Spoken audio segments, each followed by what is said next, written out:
Бу көннәрдә Казанда әйдә боз татар биюен үстерү остаханәсе башланды. Әлеге чара Габдулла Кәриев исемендәге Казан татар дәүләт яшь тамашачы театрында үткәрелә.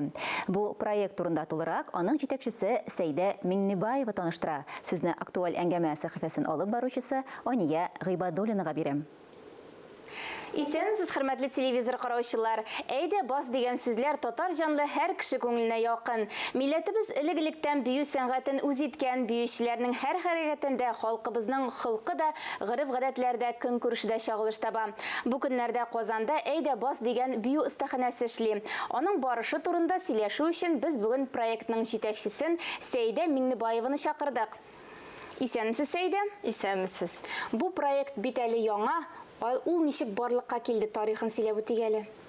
Бу проект белән мин бу елда август айында Таврида арт фестивалендә җиңеп грантовый конкурста Росмолодежь буенча җиңеп чыктым.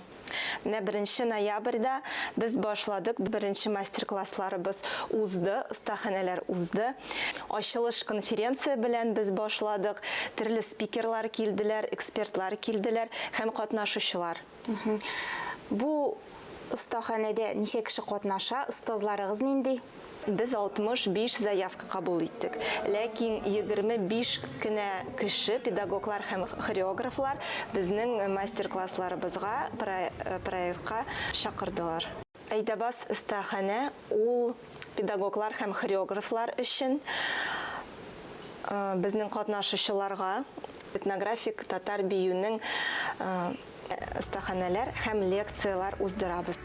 Безгә Казанга 6 регионнан, Россиянең 6 регионнан экспертлар киләләр.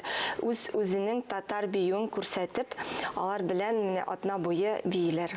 Төрле төбәкләрдә бит инде татар биюен төрлечә бийләр. Алар менә шундый үзенчәлекләрен күрсәтәләр, әйме бу белгечләр?